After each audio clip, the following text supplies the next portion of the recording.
Assalamualaikum warahmatullahi wabarakatuh. Hai teman-teman semuanya, perkenalkan saya Alfareza Ahmad dari SMA Negeri 3 Gorontalo. Teman-teman, pada hari ini saya akan mengajak kepada teman-teman sekalian untuk bisa menelusuri dan mengunjungi salah satu situs cagar budaya yang ada di Kabupaten Bone Bolango, Desa Dunggala, Kecamatan Tapa.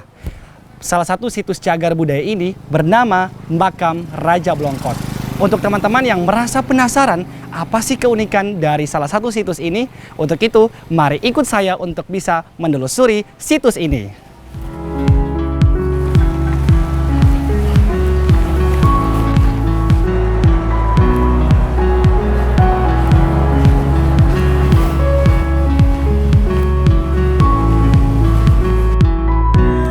Saat ini saya sudah berada di area seputaran situs cagar budaya Makam Raja Blongkot.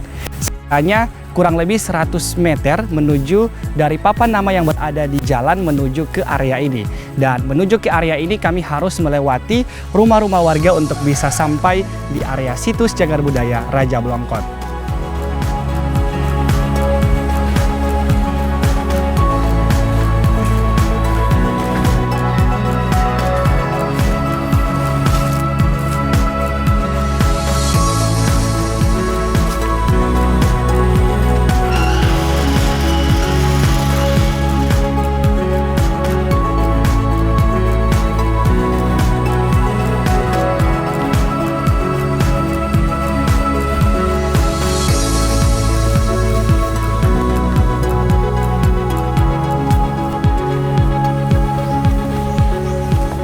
Teman-teman, saat ini saya sudah berada di tempat situs cagar budaya Makam Raja Blongkot.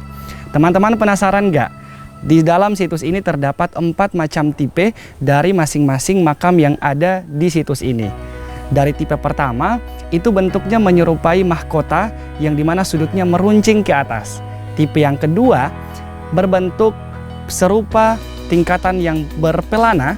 Yang ketiga, berbentuk persegi yang di atasnya terdapat batu-batu kerikil.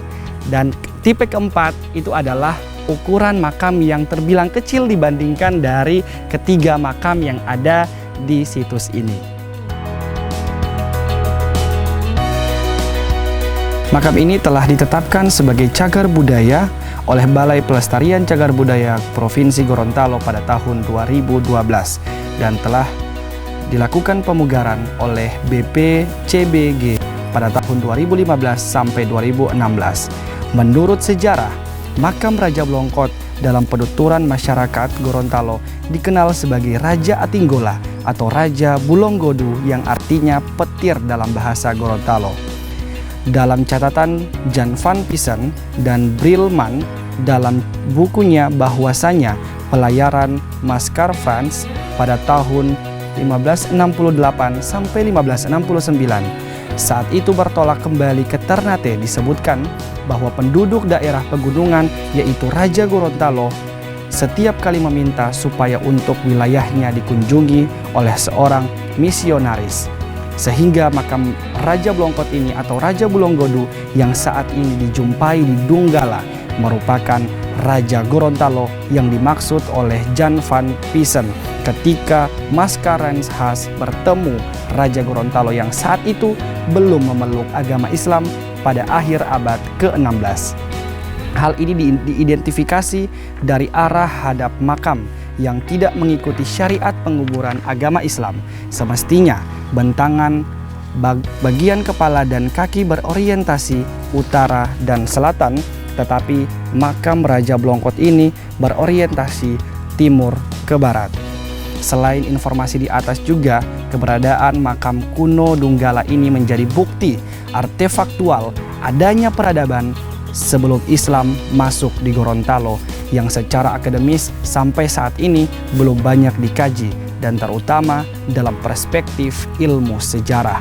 Makam kuno ini juga dapat kita lihat bahwa bukti penting tipologi makam pra-Islam pada abad ke-16 di Gorontalo yang telah dibuktikan oleh kemiripan dengan makam-makam yang ada di Ternate, Tidore, dan Bolaang Mongondo.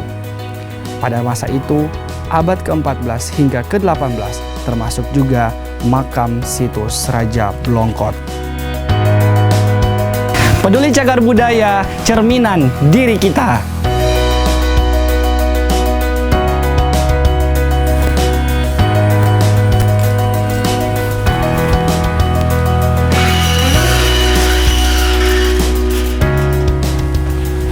Baik teman-teman, tadi saya sudah mengajak teman-teman semua untuk bisa menelusuri situs cagar budaya Makam Raja Blongkot.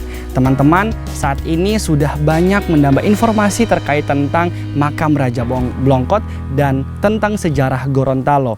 Maka dari itu teman-teman semua, kita harus bisa terus mempelajari sejarah Gorontalo dan terus melestarikan budaya Gorontalo.